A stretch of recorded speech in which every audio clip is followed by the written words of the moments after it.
Buenos días para todos, para todas, buenos días para ti, Séfira, mucho cariño también, muchas gracias por esta invitación. Y la propuesta que me hace Séfira es una propuesta compleja, es hablar de los determinantes, hablar de los niveles estructurales, de los niveles sociales, de los niveles personales, pues es un tema bien difícil. Yo quiero empezar por qué fue lo que sucedió con la pandemia. La pandemia hizo una revelación casi que a nivel del mundo de las condiciones de las personas mayores. ¿Por qué?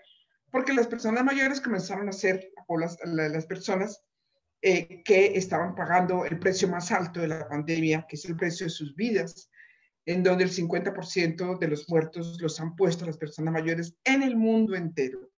Es un elemento bien interesante, Séfira, porque desde nuestros países no nos habíamos dado cuenta y a veces pensábamos que en otros países podría ser distinto, pero las evidencias nos señalan que el tema de la población mayor, tal vez con excepción de las culturas orientales y de las culturas indígenas, en donde la persona mayor es respetada, es reconocida, es apoyada, en los demás países del mundo no se vivía. Pero si nos venimos a Colombia, los temas son muy complicados. Entonces, la pandemia que revela que la situación de muerte de las personas mayores no era el coronavirus, era las circunstancias en que las personas mayores llegaban a enfrentar ese coronavirus, que eran las condiciones de salud. Decíamos que los que tuvieran comorbilidades como la diabetes, como la hipertensión, como la obesidad, como los factores cardiovasculares.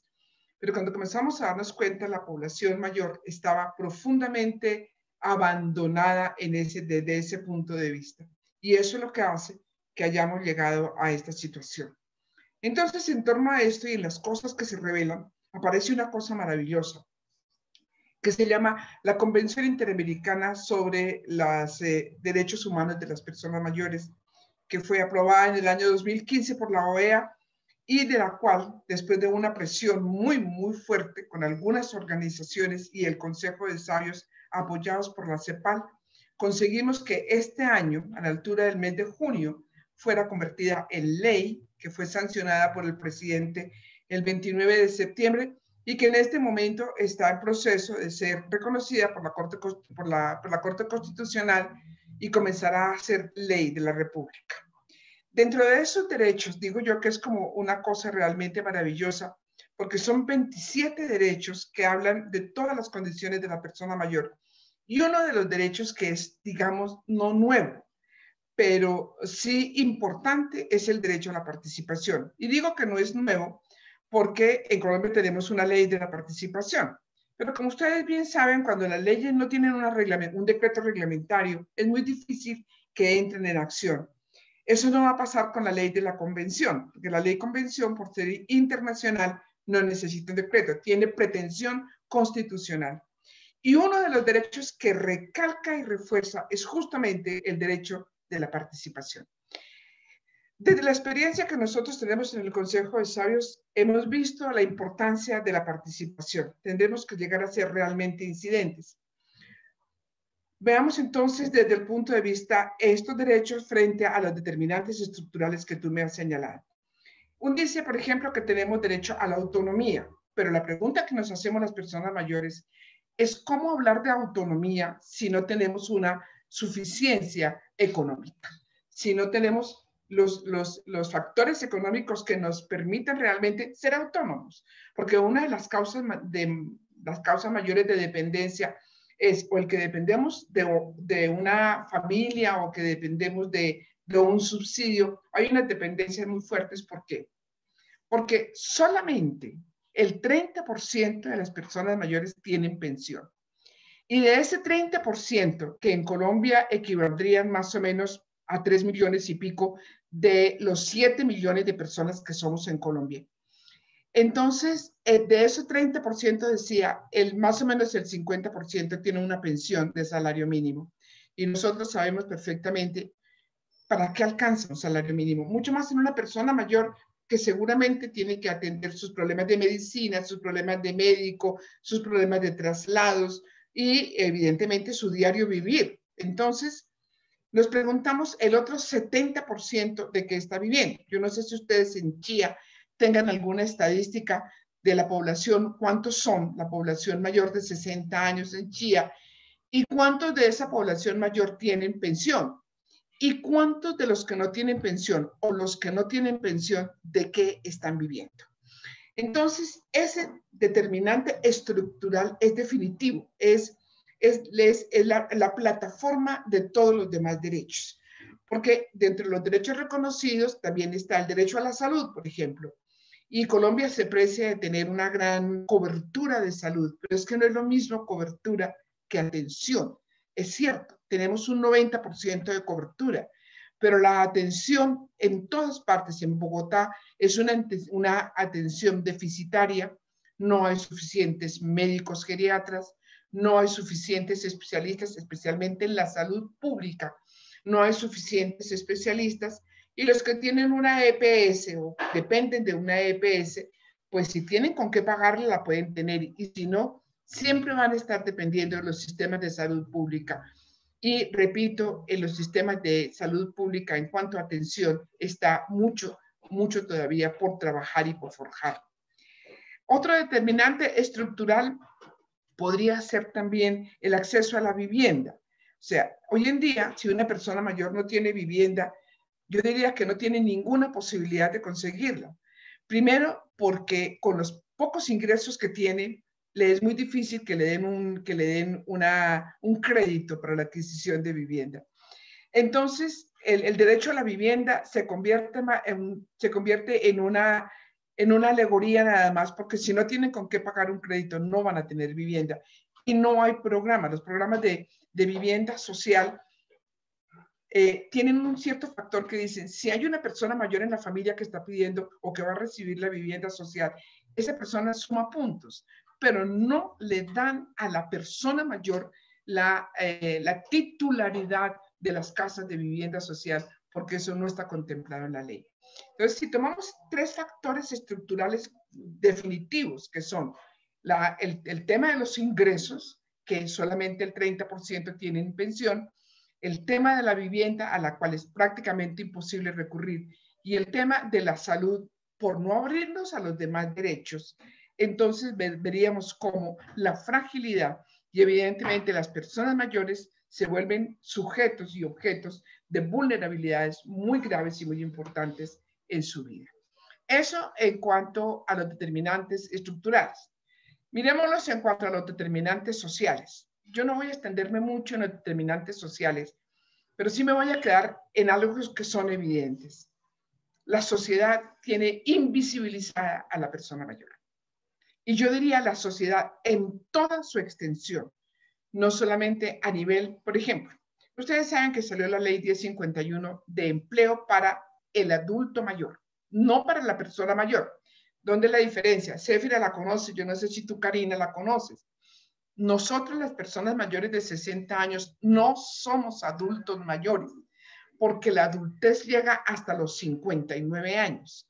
De los 60 en adelante, según la Convención de Madrid en el año 2002, somos personas mayores. Y la ley que acabó de salir salió para el adulto mayor, porque nuestros gobiernos, y especialmente el Ministerio de Salud y el Ministerio de Trabajo, insisten en el adulto mayor. Pero la ley misma determina que no tienen sino hasta los 59 años. Primera parte. Segunda parte. Esa ley, ¿qué tipo de trabajo le va a ofrecer a las personas mayores? Yo me temo que nos quedemos en los servicios generales, que nos quedemos llamándolas para que sean los celadores o los porteros o los choferes o las señoras de la cafetería. ¿Realmente se está pensando en un bienestar de la persona mayor a nivel de ingresos? No se está pensando. Si ustedes miran los planes de desarrollo de todos los departamentos y los planes del Plan Nacional de Desarrollo, ¿dónde está incluido el comenzar a darles unos soportes, unos apoyos a proyectos de personas mayores para personas mayores? Voy a decir algo que se está convirtiendo en una realidad contundente.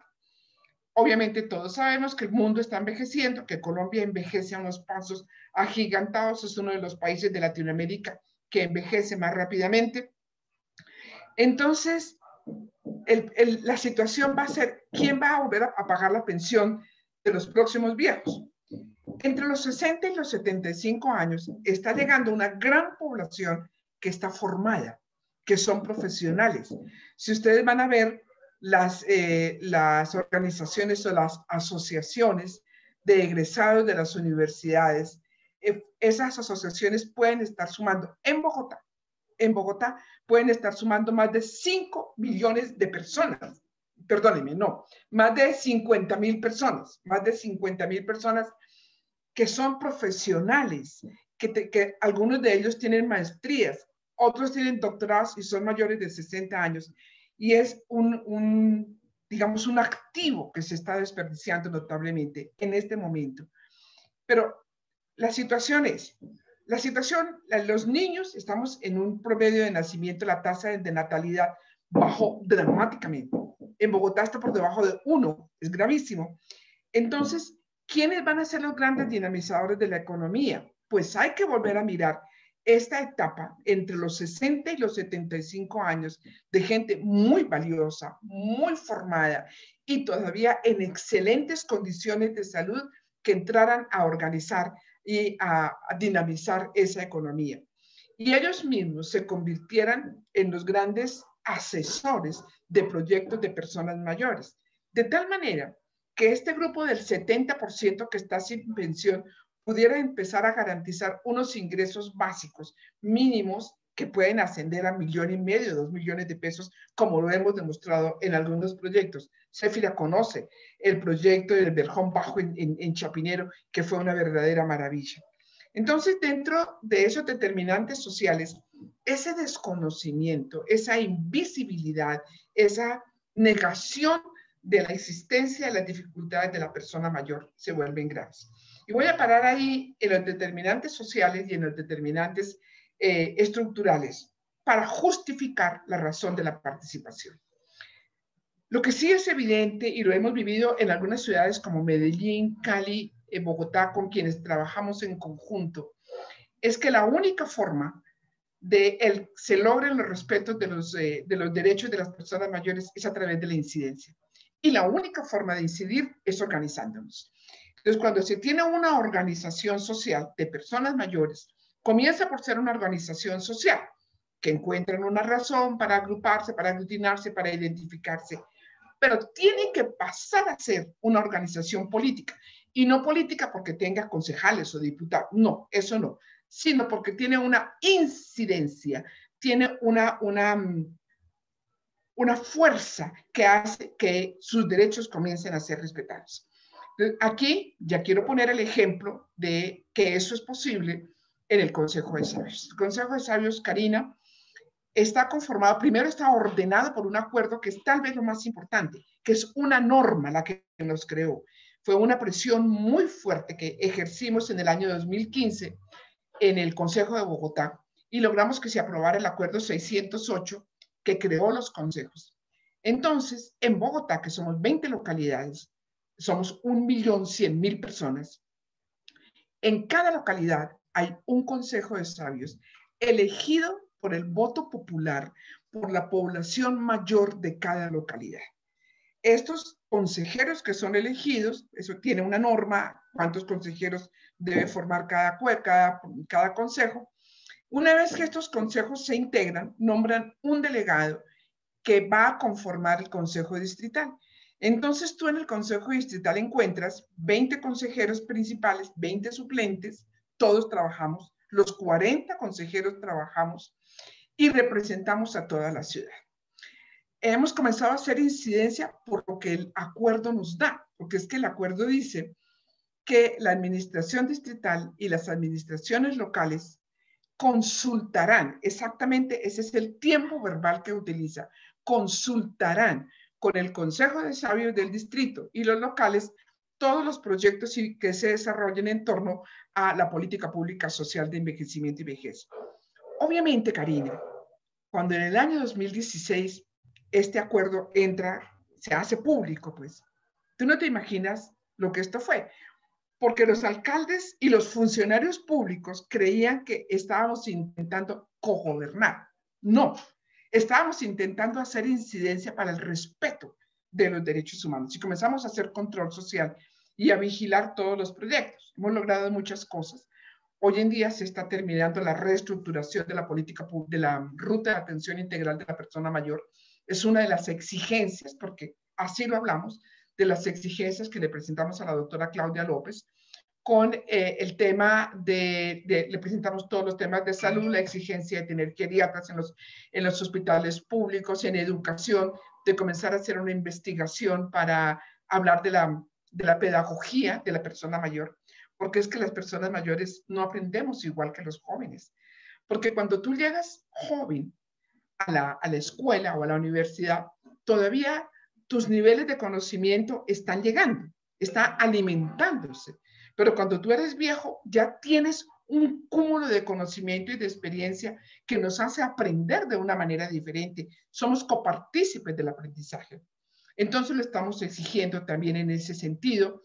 Estamos exigiendo que se aumenten el número de citas de médicos especialistas y lo estamos logrando, que haya una mayor posibilidad de obtener citas con estos médicos. Bueno, le presentamos 13 posibilidades a la señora alcaldesa. Este jueves nosotros tenemos, eso es otra cosa que logramos, nosotros hacemos una asamblea distrital todos los años. Este año llegamos a la 8ª asamblea distrital, en la que la secretaria de Integración Social, o secretario, siempre ha sido secretaria, presenta todo el proyecto de la administración distrital en torno a la persona mayor el primer año de gobierno. En el segundo, vuelven a presentar cómo van las metas proyectadas. En el tercero y en el cuarto hacemos control social. Por ejemplo, al alcalde Peñalosa le fue muy mal, pero fue el único consejo que le pudo demostrar al alcalde Peñalosa que no le había cumplido a la persona mayor. Y sobre esa línea base empezó el gobierno de la doctora Claudia López. Nosotros somos el único consejo que fue muy curioso. Tuvimos una reunión con la alcaldesa por iniciativa de la alcaldesa. Nosotros no solicitamos la cita. Por iniciativa de la alcaldesa, porque ella llegó a la conclusión de que ningún otro ente sabía tanto de la persona mayor como el Consejo de Sabios. Nos reunimos y se lo demostramos en la exposición que asumimos. Y este jueves va a dar respuesta a nuestras expectativas y va a la Secretaría de Integración y va a presentar los proyectos que tienen con la persona mayor. Y nosotros tendremos la posibilidad de decir si están de acuerdo, si no están de acuerdo, qué se queda por fuera, qué se queda por dentro y cómo se va a empezar a desarrollar. ¿Por qué? Porque el acuerdo es un mandato. Esa es la ventaja. Hay que organizarlo muy bien. Entonces, el sentido de la participación ha hecho cosas maravillosas, Karina. Cuando empezó la pandemia, pues obviamente nuestro consejo, por las razones que sea, tal vez algún día cambie eso, está conformado por consejeros de estratos 2 y 3, más o menos. Eran personas que en ese momento estaban muy alejadas de la tecnología. Pero yo te quiero contar, ha sido el único consejo en Bogotá, la única consejo consultivo que se ha reunido sagradamente todos los meses, 2 veces al mes. Y a la reunión virtual, obviamente, llegan todos los consejeros, con su computador, con su teléfono. O sea, tuvimos que presionarnos a nosotros mismos y adentrarnos con la tecnología. Y hoy en día no tenemos ningún problema con la tecnología y así hemos venido apoyando a nuestros consejeros. En esta asamblea estaremos el Consejo Distrital, los 40 consejeros, reunidos presencialmente en el auditorio Huitaca de la alcaldía, que es muy grande, y presencialmente llegarán aproximadamente 300 personas en la plataforma que han creado para eso. El Consejo de Sabios también presenta su informe. Yo con esto quería resaltar que la participación tiene sentido sí, solo sí. Primero, se ve desde una organización social hacia una organización política. O sea, una organización social que reconoce el problema, mira las soluciones, las analiza y las traslada a los actores que son los encargados de dar respuesta. Y desde aquí exige y hace control porque una norma se lo permite. Pero cuando no tienen una norma que los apoye, o sea, cuando su participación no se esclarece así, es muy importante. Yo les haría una pregunta a ustedes desde la Secretaría de Participación. Ustedes, en Chía ya existe el acuerdo para que se haga efectivo la estampilla de la vejez. En Chía ya hay organizaciones que están haciéndole seguimiento a en qué se emplea ese dinero, porque la ley es muy clara. En Chía ya existe ese control de la ruralidad que es tan importante, porque es que Chía es muy complejo. Yo te digo, yo viví 3 años en Chía y tuve oportunidad de conocer muy bien su situación, cuando Chía era muy rural. Después me tocó vivir esa ruralidad con urbanismo, pero hoy en día Chía, yo no sé si puede definir su carácter, si es más urbana o es más rural. Y obviamente las personas mayores que estaban en la ruralidad, ¿cómo vivían? ¿Qué tenían? Las personas mayores que llegaron pensando que Chía era un sitio de descanso, de remanso, a donde uno iba los fines de semana, te estoy hablando de hace 30 años, ¿no? O sea que las personas que llegaron en aquel tiempo ya hoy son personas mayores. ¿Cómo se sienten? Y ahora esta nueva oleada por los costos de construcción o por la posibilidad de terreno que llegó, ¿quiénes son? Eso hay que mirarlo con mucho cuidado. Y de la única manera que tú lo logras es buscando que se hagan organizaciones de personas mayores, y es ahí donde ustedes tienen que entrar a apoyar, porque eso es el derecho a la participación, repito, es un derecho constituido por ley, pero ahora por la Convención Interamericana de Derechos de la Protección de los Derechos Humanos de las Personas Mayores. Los gobiernos distritales, locales, municipales, nacionales, están llamados a colaborar e insistir en la conformación de organizaciones que permitan la participación de la sociedad. Ese es un derecho, no es un derecho que lo consigne la ley, casi que es un derecho natural, que así como yo tengo derecho a decidir sobre mi vida, también tengo derecho a decidir sobre lo que hacen o quieran hacer con mi vida. Humberto Maturana dice, el futuro no son los niños. Los niños son una expectativa, los niños son una esperanza. El futuro son los viejos, porque los viejos son una realidad. Y ahí la importancia de comenzar a hacer un trabajo intergeneracional desde la cultura, desde la educación, desde la participación, de tal manera que ese proceso les ayude a ustedes, a sus hijos. Ustedes son muy jóvenes, ustedes van a ser mujeres que van a ver fácilmente, van a vivir 100, 110 años. Imagínense si esto no cambia y ustedes llegan a los 60 años y las cosas se mantienen como están, les quedan 40 años de vida, ¿qué se va a hacer? Entonces, desde ahora yo los invito a que tengan una mirada desde la persona mayor, con la persona mayor, por las generaciones que vienen atrás, para que esa intergeneracionalidad nos enseñe desde muy niños que llegar a viejos es un triunfo, que llegar a viejos es haber ganado no una batalla, una guerra, que llegar a viejos es la mejor esperanza que un ser humano puede tener. Ahora bien, ¿cómo queremos llegar a viejos? Es hora de empezar a construirlo.